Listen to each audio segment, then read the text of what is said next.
Welcome students, आपका मेरे channel science classes by doctor Kumkum Saxena में बहुत स्वागत है। और बच्चों, मैं बराबर आपको कक्षाएं अपनी पढ़ा रही हूँ और 9th क्लास का जो टिश्यू वाला चैप्टर है उसमें मैं बराबर चल रही हूँ और उसी के समाप्ति की ओर हम बढ़ रहे हैं। आप मेरे चैनल को बच्चों देखें, सब्सक्राइब करें, लाइक करें, शेयर करें। जिन्होंने सब्सक्राइब नहीं किया हो वो करें, जिन्होंने किया हुआ है वो ऐसे ही उनको मेरे लेसन मिलते रहेंगे और आप उनको देखें, लाभान्वित हों और टिश्यूज़ के बारे में और जानकारी आप प्राप्त करें।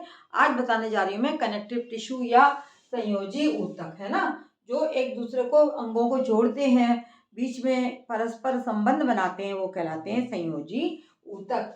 ये ऊतक भ्रूणीय मध्य स्तर मेसोडर्म से बनता है और ये शरीर का अधिकतर कितना परसेंट भाग बनाता है? ये शरीर का 30% भाग का निर्माण इसी ऊतक से होता है। और ये क्या करता है? ये शरीर के सभी अंगों और जितने शरीर में अंग हमारे पाए जाते हैं उनमें और अंग तंत्रों के बीच में ये ऊतक फैला रहता है। अभी आपको बताया जाएगा कि ये ऊतक क्या है, इसमें क्या क्या पाया जाता है, लेकिन सभी अंगों और अंग तंत्रों के बीच ये ऊतक फैला हुआ है। और इनका कार्य क्या है? अंगों को सहायता प्रदान करना, उनकी सुरक्षा प्रदान करना और उनको बांधे रखना। ठीक है, समझ में आ गया?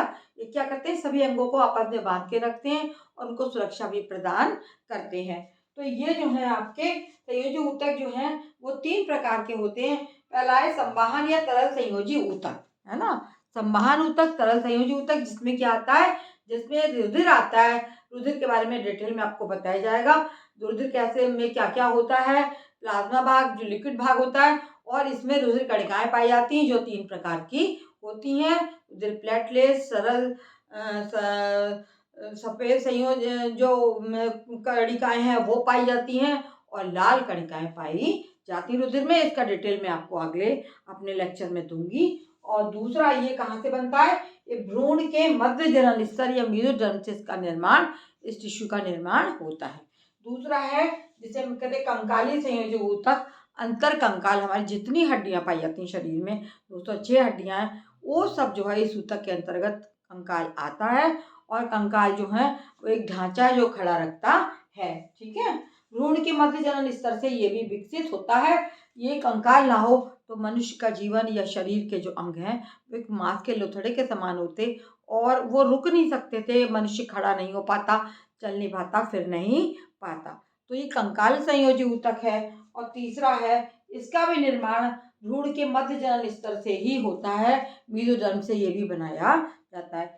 तीसरा है वास्तविक संयोजी ऊतक, तरल द्रव जो अंगों के बीच में फैला रहता है। हमारे शरीर के जो विभिन्न अंग हैं उनके बीच में एक तरल पदार्थ फैला रहता है, उसको हम बोलते हैं आपका वास्तविक संयोजी ऊतक। और अंगों के बीच के स्थानों को भरना इसका कार्य होता है।